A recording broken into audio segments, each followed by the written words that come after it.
नमस्ते dear students, welcome to PT education. My name is Gaurav Gandhi और दोस्तों मैं आपके लिए लेकर आ गया हूं बिल्कुल ही नया अपडेट फिनसेन फाइल्स के बारे में। यूएस में फिनसेन फाइल्स लीक हुआ है दोस्तों आज ही। और ये क्या बताता है, फिनसेन फाइल्स क्या है कि बड़े बड़े बैंक्स, वर्ल्ड्स बिगेस्ट बैंक्स किस तरीके से क्रिमिनल्स को, टेररिस्ट्स को किस तरीके से हेल्प कर रहे हैं अपना मनी लॉन्ड्रिंग करने के लिए, या फिर डर्टी मनी को एक अकाउंट से दूसरे अकाउंट में, एक कंट्री से दूसरे कंट्री में ट्रांसफर करने में किस तरीके से हेल्प कर रहे हैं। तो बेसिकली दोस्तों कहानी ऐसा होता है कि अगर आप कोई बैंक हो या आप कोई सिक्योरिटीज एक्सचेंज के ब्रोकर हो या आप कोई कसिनो में काम करते हो, तो आपके पास बहुत ट्रांजैक्शंस होते हैं। जब वो ट्रांजैक्शंस होते हैं तो अगर आपको कोई भी सस्पिशियस लगता है, अब वो सस्पिशियस क्या है हम बात करेंगे, अगर आपको कुछ भी ऐसा लगता है कि संदेह जैसा लगता है, तो आपको ये लॉ इन्फोर्समेंट एजेंसीज को बताना पड़ता है। आपको ये ट्रेजरी डिपार्टमेंट को बताना पड़ेगा, फिनेंस मिनिस्ट्री को रिपोर्ट करना होगा कि ऐसा ऐसा प्रॉब्लम है, शायद ये एक फ्लैग्ड अकाउंट होना चाहिए। बस इतना काम है आपका। लेकिन ये बड़े बड़े बैंक्स किस तरीके से ये टेररिस्ट का या फिर क्रिमिनल्स का अकाउंट्स के बारे में रिवील नहीं कर रहे और हेल्प कर रहे हैं उनको मनी ट्रांसफर करने में। सो ये है दोस्तों, हम समझने की कोशिश करते हैं कि फिनसेन फाइल्स क्या है। अभी डेटा लीक हुआ है, सितंबर 20 का ये आर्टिकल है दोस्तों, जिसमें कि ICIJ का ये रिपोर्ट है कि ये फिनसेन फाइल्स इन्वेस्टिगेशन क्या है। तो दोस्तों समझते हैं। आपको यहाँ पर व्हाट आर फिनसेन फाइल्स, आपको दो वर्ड समझना सबसे पहले जरूरी है दोस्तों, कि ये फिनसेन वर्ड क्या है और ये SAR क्या है। फिनसेन बेसिकली है US डिपार्टमेंट ऑफ ट्रेजरी का एक एजेंसी जिसका नाम है फिनेंशियल क्राइम एनफोर्समेंट नेटवर्क। तो financial crime enforcement network CEN। तो ये क्या है दोस्तों, ये बेसिकली एक मनी लॉन्ड्रिंग से बैटल करने के अगेंस्ट एक रेगुलेटर बनाया गया, US डिपार्टमेंट ऑफ ट्रेजरी ने बनाया। और फिनसेन फाइल्स वो 2100 सस्पिशियस अकाउंट रिपोर्ट्स हैं, SAR, जो कि सस्पिशियस है, 2100 ऐसे जो कि थोड़ा संदेह है कि वो किस तरीके से ऐसा करे। क्यों संदेह है उसके बारे में अभी बात करेंगे, सस्पिशियस क्यों है। इनसे हुआ ये है दोस्तों कि $2 trillion somewhere around 150 lakh crore 150 lakh crore rupees के ट्रांजैक्शंस 1999 से लेकर 2017 के बीच में हुए हैं। और इसे फ्लैग किया गया कि possible evidence of money laundering या क्रिमिनल एक्टिविटी है। यही तरीका है टेररिस्ट को फंडिंग एंड ऑल कैसे मिलता है, वो यही सब तरीका दोस्तों, कैसे ट्रांसफर करके होता है। And that is because of the compliance officers of banks and financial institutions, जिनकी वजह से ऐसा पॉसिबल हो पाया है, जो क्रिमिनल्स कर पाए हैं। सो ऐसा क्या सस्पिशियस एक्टिविटीज होता है। सो बेसिकली दोस्तों ये जो SAR है वो फिनसेन के पास फाइल किया जाता है और इसे रेड फ्लैग किया जाता है 30 दिन के अंदर।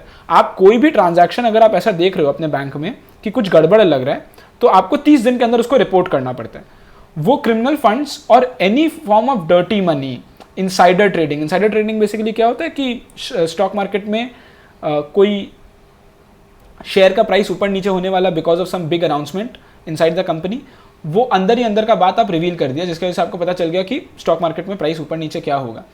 पोटेंशियल मनी लॉन्ड्रिंग या टेरर फाइनेंसिंग, कि टेररिस्ट को किस तरीके से फाइनेंस करना, या फिर कोई भी ऐसा जो सस्पेशन रेज करे। एक मैं आपको एग्जांपल देता हूँ। एग्जांपल के तौर पे आप सोचिए कि आपके पास $1 लाख है और ये $1 लाख कैसे राउंड ट्रिप मारता है। ये एक मल्टीपल ट्रांजैक्शन कैसे होता है इसका समझ लीजिए कि no apparent economic connection between the parties. अब आप एक ऐसा एग्जांपल देखिए कि एक डायमंड डीलर है, वो डायमंड डीलर एक पिज्जा कंपनी को, एक पिज्जा शॉप है जिसका, उसको ट्रांसफर करता है $1 lakh for computer parts. Makes no sense. कोई अजीब सा कंपनी कोई दूसरे कंपनी को कोई दूसरे चीज के लिए करता है, ये मेक्स नो सेंस। तो ये एक इकोनॉमिक कनेक्शन कुछ बनता ही नहीं है यहाँ पर, तो ये सस्पिशियस है। ऐसे ही कोई हाई रिस्क जुरिस्डिक्शंस हो, जैसे कि आप समझ लीजिए कोई कॉन्फ्लिक्ट जोन है और उस जगह में अगर कोई ऐसा ट्रांजैक्शन हुआ है, या फिर कोई PEP जो पॉलिटिकली एक्सपोज्ड पर्सन है, कोई नेता है या कोई पॉलिटिकली एक्सपोज पर्सन है, उसके साथ कोई ट्रांजैक्शन हुआ हो, या फिर adverse media reports on the parties, जब आपके ऊपर एक बहुत एडवर्स मीडिया रिपोर्ट बहुत कुछ आ रहा है और आपने ऐसा कुछ काम किया, तो उन सबको ये फ्लैग कर देते हैं। ये बैंक हो, मनी एक्सचेंजेस हो, सिक्योरिटी ब्रोकर हो या कसिनो हो, कोई भी, ये कोई भी फाइल कर सकते हैं। और फाइल कर अगर आप नहीं करते हो, अगर बैंक्स फाइल नहीं करते तो आपको लॉ एजेंसीज के थ्रू आपको हेफ्टी फाइन देना पड़ता है, बहुत पेनल्टी लगता है। तो रिसेंट ईयर्स में आप देख भी सकते हो, Deutsche bank HSBC standard chartered bank, इन सबको बहुत ह्यूज फाइन्स देना पड़ा because of their improper oversight. आपको बहुत विजिलेंस रखना पड़ता है, बहुत ध्यान से देखना पड़ता है कि कुछ गड़बड़ ट्रांजैक्शन तो नहीं हो रहा आपके बैंक में। आप ये फिनसेन फाइल्स के बारे में देखिए दोस्तों, 2121 सस्पिशियस अकाउंट रिपोर्ट्स मिले हैं जो कि 2.1 ट्रिलियन डॉलर्स के आसपास का वैल्यूएशन रखते हैं। और आप की बैंक्स देखिए, डॉइचे bank 1310 billion dollar, 1.3 trillion dollars, JP Morgan, standard chartered, आप सबका खाली फिगर्स देखिए क्या है। तो ये बेसिकली हुआ क्या कि 400 जर्नलिस्ट मिलकर, 110 न्यूज़ ऑर्गेनाइजेशन मिलकर 88 कंट्रीज के थ्रू ये फिनसेन फाइल्स के बारे में डेटा लीक हुआ और हम तक पहुंचा है। सो ये जो सार्स है, SAR, जो सस्पिशियस अकाउंट है, can it be an evidence of criminality? क्या ये पक्का श्योर है कि ये गड़बड़ है? तो ये पहले ही समझना है। If not then what is the significance? तो SAR is just a way to alert the regulators. ये आप यूज नहीं कर सकते एक डायरेक्ट एविडेंस के तौर पे कि ये कोई लीगल केस में, लेकिन ये काम ये है कि ये अलर्ट कर देता है FBI, US immigration and customs को, या फिर ऐसे कोई भी ऑर्गेनाइजेशन को, बड़े बड़े, ताकि एजेंसी को, सॉरी। तो in the world of international finance where money moves under several layers to avoid taxation, SARs are the first red flags. SAR लग गया तो आप फिर थोड़ा सस्पिशियस निगाहों से आप देखोगे, तो वो फिर लॉ एजेंसी का काम है। लेकिन हमें क्या फर्क पड़ता है? ये अगर ऐसा कुछ भी हुआ है, या फिर पनामा पेपर्स जैसे अगर कुछ भी जो हुए हैं, पनामा पेपर्स के बारे में आपने सुना होगा, तो उससे हमें क्या फ़र्क पड़ता है? फ़र्क बहुत पड़ता है। The free flow of illicit money causes incalculable harm. क्या आप समझ लीजिए कोई ड्रग कार्टेल बना हुआ है, या फिर कोई क्रिमिनल एंटरप्राइज है, कोई ऑलिगार्क है, कोई ऑटोक्रैट है, कोई नेता है, या कोई पावरफुल आदमी है कोई कंट्री का, they can grow their fortunes and power to infinite amounts, अगर ये स्ट्रिक्ट विजिलेंस और चेक नहीं होगा तो। और इसके वजह से ऐसा होगा कि ग्लोबल इनइक्वालिटी इतना बढ़ेगा, rich will get richer and criminals will get richer and they will get financing and tax evasion होगा। नीरव मोदी या मेहुल चोकसी जैसा काम आप कर सकते हो कि बैंक के थ्रू आप किस तरीके से फ्रॉड करके निकल गए, और इसके वजह से डेमोक्रेसीज पे बहुत इंपैक्ट पड़ेगा। ये रीज़न है हमारे बॉर्डर होने का, तो ज़रूरी तो है दोस्तों। तो ये SAR जैसा कुछ इंडिया में भी है क्या? जो अभी तक हम बात कर रहे थे वो US का बात कर रहे थे, क्या इंडिया में भी ऐसा कुछ है क्या? यस, इंडिया में भी है। Financial intelligence unit India, FIU India. तो ये बेसिकली क्या करता है? बिल्कुल फिनसेन जैसा ही काम करता है। फिनसेन जैसा काम क्या करता है? फिनांस मिनिस्ट्री के अंडर रिपोर्ट करता है, और 2004 से ये ऐसा बनाया गया था। तो बेसिकली करना क्या होता है? जैसे वहाँ SAR होता है, यहाँ पर कैश ट्रांजैक्शन रिपोर्ट और सस्पिशियस ट्रांजैक्शन रिपोर्ट, यहाँ पर STR होता है। वहाँ SAR होता है, यहाँ STR होता है इंडिया में। या फिर cross border wire transfer report अगर कुछ भी करना होता है, प्राइवेट या पब्लिक सेक्टर बैंक कुछ भी होता है, उसको एक महीने में, हर महीने उनको PMLA के अंडर, PMLA क्या होता है? Prevention of money laundering act के अंडर, हर महीने हमारे इंडियन बैंक्स को, चाहे प्राइवेट हो या पब्लिक हो, ये रिपोर्ट भेजना पड़ता है। ये रिपोर्ट फाइनेंस मिनिस्ट्री के अंडर भेजना पड़ता है। It is mandatory. और ये रिपोर्ट में किनका नाम होगा? उनका नाम होगा जिनका भी 10 लाख से ऊपर का ट्रांजैक्शन हुआ है, या फिर कोई भी सम इक्विवेलेंट 10 लाख के ऊपर रुपया का हुआ हो, या फिर फॉरेन करेंसी में कुछ भी ऐसा 10 लाख से ऊपर का ट्रांजैक्शन फॉरेन करेंसी में अगर हुआ है, तो वो चाहे आप एक बार में किए हो या पार्ट में किए हो, स्मार्ट बनने के लिए जो भी हो, तो इन सबको रिपोर्ट के अंदर डालकर इन्हें सबमिट करना पड़ता है।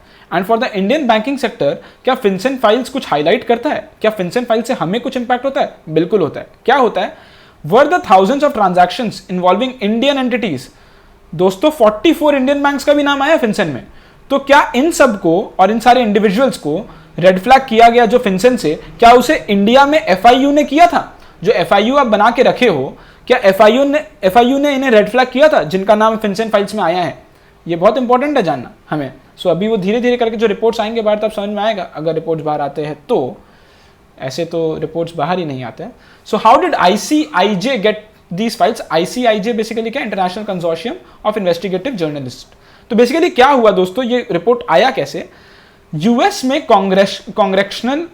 कांग्रेशनल कमिटी ने एक इन्वेस्टिगेशन किया था कि US प्रेसिडेंशियल इलेक्शन जो हुआ था 2016 में, फेमस डोनाल्ड ट्रंप वाला, उसमें रशियन इंटरफेरेंस था या नहीं था। वो समझते समझते US डिपार्टमेंट ऑफ ट्रेजरी तक ये खबर पहुंचा इसके बारे में, फिनसेन फाइल्स के बारे में। और ये US डिपार्टमेंट, ट्रेजरी डिपार्टमेंट ने क्या किया? Natalie Mayflower Sours Edwards, this is the whistle blower. ये विसल ब्लोअर ने क्या किया, ये अनलॉफुली ये सारा चीज एक न्यूज ऑर्गेनाइजेशन बज़फीड को दे दिया। इस न्यूज ऑर्गेनाइजेशन ने आईसीआईजे को दे दिया, आईसीआईजे ने न्यूज कंपनीज, न्यूज ऑर्गेनाइजेशंस को दे दिया। तो बेसिकली हुआ क्या कि यूएस प्रेसिडेंशियल इलेक्शन से ये आया और ये विसल ब्लोअर को मिला। विसल ब्लोअर ने निकाल कर ये दे दिया बज़फीड को, न्यूज एजेंसी को, उसने दे दिया आईसीआईजे को, और आईसीआईजे इन्वेस्टिगेटिव जर्नलिज्म करते हैं। आईसीआईजे बहुत बड़ा इंटरनेशनल कंसोर्शियम है, ये तो इन्वेस्टिगेटिव जर्नलिस्ट है। इन्होंने पूरे बहुत सारे कंट्रीज में न्यूज ऑर्गेनाइजेशंस को दे दिया कि आप भी इसके बारे में कुछ इन्वेस्टिगेटिव जर्नलिज्म करिए, और इंडिया में इंडियन एक्सप्रेस को मिला ऐसा।